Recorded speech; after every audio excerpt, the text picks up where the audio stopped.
माया देवेंद्र को मंदिर की ओर ले गई। रात के अंधेरे में मंदिर और भी रहस्यमय लग रहा था।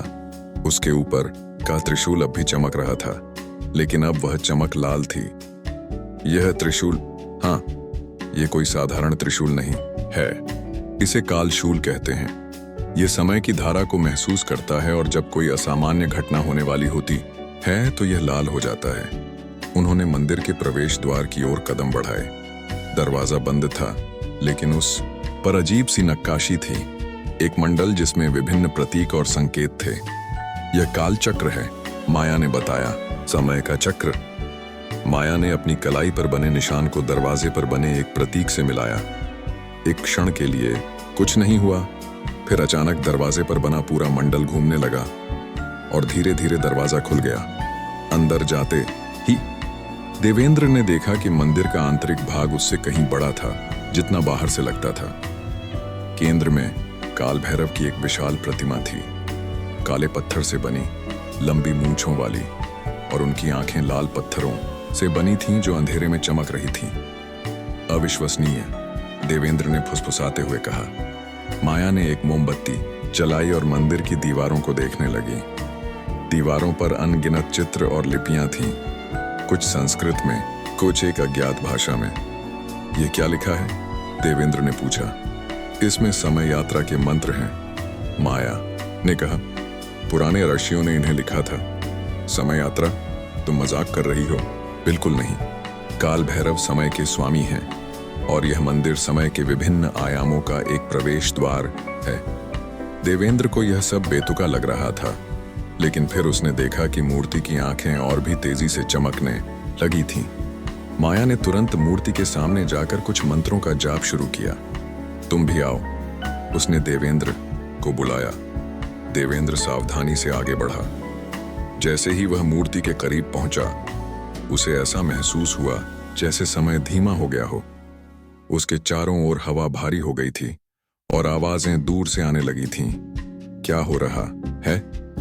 उसने पूछा, लेकिन उसकी आवाज भी अजीब सी लग रही थी। समय विकृत हो रहा है, माया ने कहा। जल्दी मेरा हाथ पकड़ो। जैसे ही देवेंद्र ने माया का हाथ पकड़ा, उसने अपना दूसरा हाथ मूर्ति की तरफ बढ़ाया और एक मंत्र का जाप किया। अचानक एक तेज प्रकाश चमका और देवेंद्र को ऐसा महसूस हुआ जैसे वह किसी सुरंग में गिर रहा हो। उसके चारों ओर अनगिनत छवियां तेजी से गुजर रही थीं, अतीत की, वर्तमान की और शायद भविष्य की भी। जब प्रकाश कम हुआ तो देवेंद्र ने पाया कि वह अब मंदिर में नहीं था। वह और माया अब एक अलग ही स्थान पर थे, एक प्राचीन शहर में जहां लोग अजीब से कपड़े पहने हुए थे। हम कहाँ हैं? देवेंद्र ने हैरानी से पूछा। अतीत में, माया ने जवाब दिया। सन 1135 ईस्वी में, जब यह मंदिर बनाया जा रहा था। देवेंद्र विश्वास नहीं कर पा रहा था। उसकी आंखों के सामने प्राचीन भारत का एक दृश्य था। सड़कों पर लोग धोती अंगवस्त्र पहने घूम रहे थे। महिलाएं रंग बिरंगी साड़ियों में थीं। दूर एक विशाल महल दिखाई दे रहा था और उसके पास ही काल भैरव का मंदिर बन रहा था। यह असंभव है, देवेंद्र ने हकलाते हुए कहा।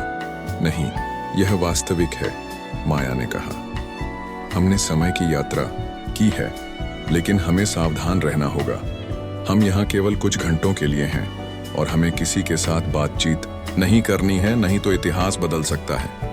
तो हम यहाँ क्यों आए हैं? मैं तुम्हें सच्चाई दिखाना चाहती थी। देखो वहां। माया ने मंदिर की ओर इशारा किया। देवेंद्र ने देखा, वहां कई मजदूर काम कर रहे थे। उनके बीच में एक व्यक्ति था, भगवा वस्त्र पहने, जिसके लंबे बाल और दाढ़ी थी। वह मजदूरों को निर्देश दे रहा था। वह कौन है? देवेंद्र ने पूछा। वह महामंडलेश्वर स्वामी विद्यानंद हैं, इस मंदिर के निर्माता। वे एक महान तांत्रिक थे। वे छिपते छिपाते मंदिर के पास पहुंचे। वहां विद्यानंद एक पत्थर पर बैठकर कुछ लिख रहे थे। वे क्या लिख रहे हैं? देवेंद्र ने धीमे से पूछा। वे मंत्र लिख रहे हैं जो काल चक्र को नियंत्रित करते हैं। यह वही मंत्र है जो हमें यहाँ लाया। अचानक विद्यानंद ने अपना सिर उठाया और सीधे उनकी ओर देखा, जैसे उन्हें महसूस कर लिया हो। वे हमें देख सकते हैं? देवेंद्र ने घबरा कर पूछा। नहीं, लेकिन वे हमारी उपस्थिति महसूस कर सकते हैं। चलो यहाँ से चलते हैं। वे मंदिर के पीछे की ओर गए जहां एक गुप्त प्रवेश द्वार बन रहा था। ये क्या है? देवेंद्र ने पूछा। यह मंदिर का रहस्यमय प्रवेश द्वार है। इसे काल द्वार कहा जाता है। इसके पीछे एक गुप्त कक्ष है जहां काल भैरव की मूल प्रतिमा स्थापित की जाएगी। लेकिन यह कोई साधारण प्रतिमा नहीं है। माया की बात पूरी होने से पहले ही उन्हें घोड़ों की टापों की आवाज सुनाई दी। वे झाड़ियों के पीछे छिप गए। एक विशाल सेना आ रही थी और उसके आगे एक राजसी हाथी पर एक व्यक्ति बैठा था, सोने के आभूषणों से सजा हुआ। यह राजा भोजदेव हैं, माया ने बताया। इस क्षेत्र के शासक। वे मंदिर का निर्माण करवा रहे हैं। राजा के साथ एक अजीब सा व्यक्ति भी था, काले वस्त्रों में, जिसके चेहरे पर एक विचित्र मुखौटा था। और वह? देवेंद्र ने पूछा। माया का चेहरा गंभीर हो गया। वह कोई व्यक्ति नहीं है, वह कालासुर है, वही राक्षस जिसके बारे में मैंने तुम्हें बताया था। उसने मानव रूप धारण कर लिया है और राजा का मंत्री बन गया है। वह राजा के मन में विष घोल रहा है। देवेंद्र हैरान था। लेकिन तुमने कहा था कि काल भैरव ने उसे मार दिया था? हाँ, लेकिन यह उससे पहले का समय है। अभी काल भैरव की प्रतिमा प्राण प्रतिष्ठित नहीं हुई है। कालासुर समय में छेड़छाड़ कर रहा है और काल भैरव को इस धरती पर आने से रोकना चाहता है। देवेंद्र सब समझने की कोशिश कर रहा था। तो यह मंदिर वास्तव में एक ट्रैप है, काल भैरव को बुलाने के लिए। हाँ, स्वामी विद्यानंद ने इसे एक पोर्टल के रूप में बनाया था ताकि काल भैरव इस लोक में आ सकें और कालासुर का वध कर सकें। उन्होंने देखा कि राजा और उनकी सेना मंदिर के पास पहुंची। स्वामी विद्यानंद ने उनका स्वागत किया। राजा के साथ आए मंत्री ने स्वामी की ओर देखा और देवेंद्र को लगा जैसे उसकी आंखें लाल हो गई हों। वह जानता है, माया ने फुसफुसाकर कहा। क्या जानता है? कि हम यहाँ हैं।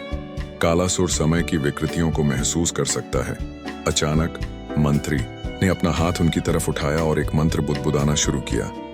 नहीं, माया चिल्लाई और अपनी कलाई पर बने निशान को छुआ। तभी एक और तेज प्रकाश चमका और देवेंद्र को फिर से वहीं गिरने का एहसास हुआ। जब उसने अपनी आंखें खोलीं तो वह और माया फिर से काल भैरव के मंदिर में थे, वर्तमान समय में। क्या हुआ? देवेंद्र ने हाँफते हुए पूछा। कालासुर ने हमें महसूस कर लिया था। अगर मैं हमें वापस नहीं लाती तो वह हमें मार देता। देवेंद्र अपने सिर को पकड़कर बैठ गया। उसका दिमाग इन सभी घटनाओं को समझने की कोशिश कर रहा था। तो यह सब सच है? समय यात्रा, काल भैरव, कालासुर? माया ने गंभीरता से सिर हिलाया। हाँ, और अब तुम समझ सकते हो कि यह मंदिर क्यों इतना महत्वपूर्ण है। यह सिर्फ एक धार्मिक स्थल नहीं है, बल्कि दो दुनियाओं के बीच का एक द्वार है। और अमावस्या की रात, जब समय की धारा सबसे कमजोर होती है, यह द्वार खुल जाता है। और आज अमावस्या है, देवेंद्र ने धीरे से कहा। हाँ, माया ने अपनी कलाई पर बने निशान को देखा, जो अब पहले से अधिक स्पष्ट दिख रहा था। और आज रात कालासुर फिर से आने की कोशिश करेगा। देवेंद्र और माया ने मंदिर के अंदर अपने आसपास देखा। काल भैरव की मूर्ति की आंखें अब और तेज चमक रही थीं और मंदिर की दीवारों पर उकेरे गए चित्र जैसे जीवित हो गए थे। हमें क्या करना है? देवेंद्र ने पूछा, अपने गले में लटके ताबीज को छूते हुए, जो अघोर नाथ ने उसे दिया था। माया ने मूर्ति के सामने बैठकर कुछ मंत्रों का जाप करना शुरू किया। फिर उसने देवेंद्र से कहा, मुझे मंदिर के गर्भगृह में जाना होगा। वहां एक विशेष यंत्र है जिसे सक्रिय करना होगा। यह द्वार को बंद रखने में मदद करेगा जब कालासुर आने की कोशिश करेगा। मैं तुम्हारे साथ आऊंगा, देवेंद्र ने कहा। नहीं, माया ने दृढ़ता से कहा, तुम्हें यहां रहना होगा और इस मूर्ति के सामने ईयूएम काल भैरवाय नमः वो मंत्र का जाप करना होगा 108 बार। यह काल भैरव को जागृत करेगा ताकि वे हमारी रक्षा कर सकें। देवेंद्र ने हिचकिचाते हुए सहमति दी। जैसे ही माया गर्भगृह की ओर गई, देवेंद्र ने मंत्र जपना शुरू किया। हर जाप के साथ मूर्ति की आंखें और अधिक तेज चमकने लगीं। तभी उसने एक अजीब सी आवाज सुनी, जैसे कोई फुसफुसा रहा हो। वह चौंका, लेकिन वहां कोई नहीं था। फिर वह आवाज फिर आई, इस बार और स्पष्ट। देवेंद्र, देवेंद्र मदद करो। वह उठकर खड़ा हो गया और चारों ओर देखा। आवाज मंदिर के एक कोने से आ रही थी, जहां एक छोटा सा दरवाजा था जो पहले वहां नहीं था। माया, उसने आवाज लगाई, लेकिन कोई जवाब नहीं आया। फिर वही आवाज, देवेंद्र, समय कम है, मदद करो। देवेंद्र असमंजस में था। क्या वह अपना मंत्र जाप छोड़कर उस आवाज की ओर जाए, या माया की बात मानकर यहीं रहे? उसने ताबीज को मजबूती से पकड़ा और मंत्र जपना जारी रखा, लेकिन आवाज अब और तेज हो गई थी और उसमें अब दर्द था। देवेंद्र, वह झूठ बोल रही है, वह तुम्हें धोखा दे रही है। अचानक देवेंद्र को अघोरनाथ की चेतावनी याद आई। माया से सावधान रहना, वह वो नहीं है जो दिखती है। उसने अपनी आंखें बंद की और अपने मन को केंद्रित किया। मैं नहीं जानता सच क्या है, लेकिन मैं भैरव का आह्वान करूंगा, उसने सोचा और अपने मंत्र जाप को और अधिक उत्साह से जारी रखा। गर्भगृह से एक तेज प्रकाश निकला और फिर एक चीख सुनाई दी, माया की चीख। देवेंद्र दौड़कर गर्भगृह की ओर गया। वहां उसने देखा कि माया जमीन पर गिरी हुई थी और उसके सामने एक काला धुआं घूम रहा था, जो धीरे धीरे एक आकृति का रूप ले रहा था। एक मानव आकृति, जिसके चेहरे पर वही विचित्र मुखौटा था जो देवेंद्र ने अतीत में देखा था। कालासुर। देवेंद्र ने फुसफुसाया। काली आकृति धीरे धीरे घूमकर देवेंद्र की ओर मुड़ी। तो तुम वही हो जो समय की धारा में विक्षेप डाल रहा है। मैंने तुम्हें अतीत में महसूस किया था। देवेंद्र सहम गया, लेकिन उसने अपना ताबीज मजबूती से पकड़े रखा। तुम कौन हो? क्या चाहते हो? कालासुर हंसा, एक ऐसी आवाज जो किसी मानव की नहीं लगती थी। मैं समय का स्वामी हूं। मैं तुम्हारे मनुष्य काल को अपनी इच्छा से मोड़ना चाहता हूं। और तुम्हारी साथी, उसने जमीन पर पड़ी माया की ओर इशारा किया, वह मेरे मार्ग में एक बाधा है।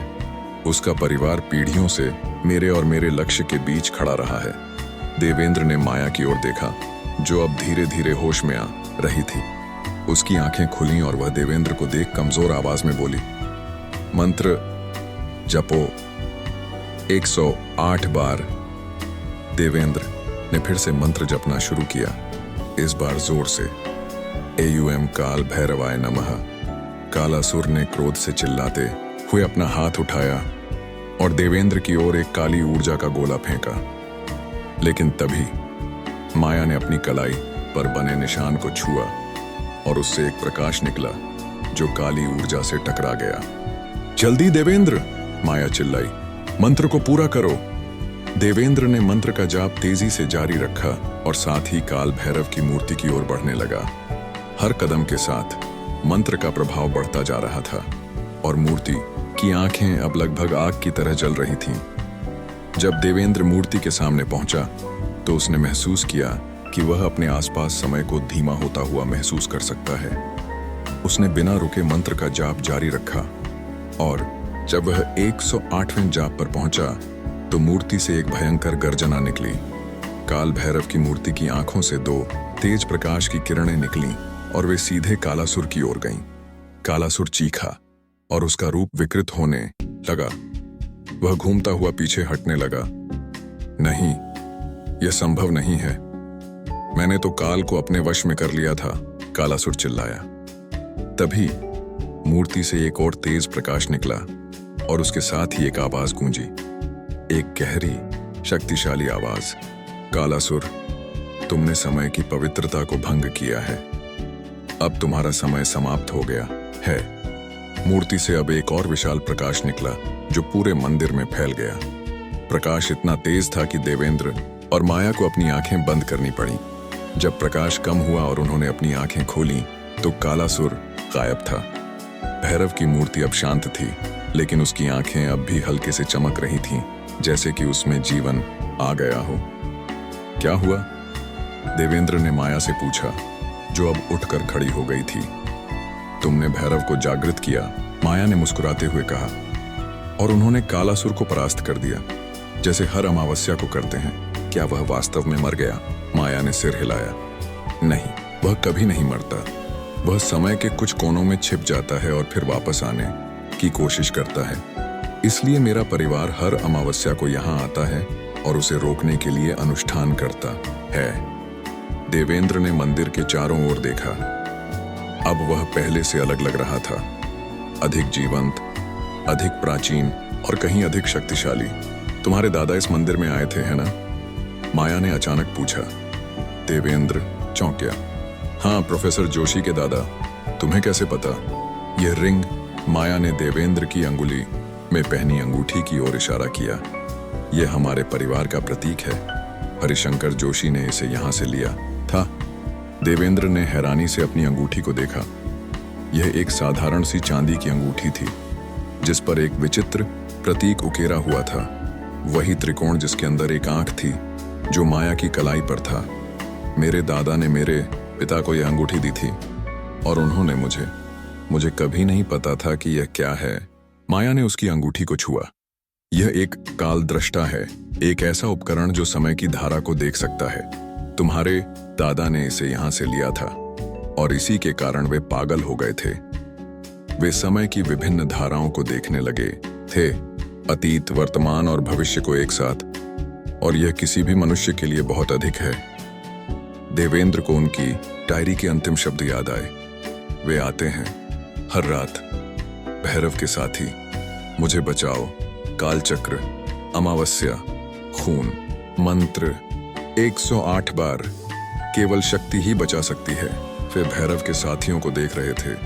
माया ने कहा, वे प्राणी जो समय के बीच रहते हैं, और उन्होंने उन्हें बचाने के लिए वही मंत्र जपा जो तुमने आज जपा। देवेंद्र ने अपनी अंगूठी को देखा और उसे उतारने के बारे में सोचा। तुम्हें इसे उतारने की जरूरत नहीं है, माया ने कहा, जैसे उसके विचारों को पढ़ लिया हो। तुम इसके योग्य हो। तुमने आज अपनी साहस और विश्वास से काल भैरव को जागृत किया। वे तुम्हें स्वीकार करते हैं। तो अब क्या? देवेंद्र ने पूछा। क्या मैं अपने शोध में यह सब लिख सकता हूं? माया हंसी। तुम लिख सकते हो, लेकिन कोई विश्वास नहीं करेगा। वे इसे एक कल्पनाशील कहानी कहेंगे, एक मिथक, एक अंधविश्वास। लेकिन तुम और मैं जानते हैं कि यह सच है, और अब तुम भी इस रहस्य के रक्षक हो। देवेंद्र ने भैरव की मूर्ति की ओर देखा और उसे लगा जैसे मूर्ति ने उसकी ओर देखकर मुस्कुराया हो। सूरज निकलने लगा था जब देवेंद्र और माया मंदिर से बाहर निकले। नई सुबह की रोशनी में मंदिर अलग ही दिख रहा था, शांत, प्राचीन और रहस्यमय। हमें वापस चलना चाहिए, माया ने कहा। अमावस्या समाप्त हो गई है और अगले महीने तक कालासुर वापस नहीं आएगा। वे गुफा में लौटे और अपना सामान इकट्ठा किया। देवेंद्र अभी भी रात की घटनाओं से हैरान था। क्या वह वाकई समय में यात्रा कर चुका था? क्या उसने वाकई काल भैरव को जागृत किया था?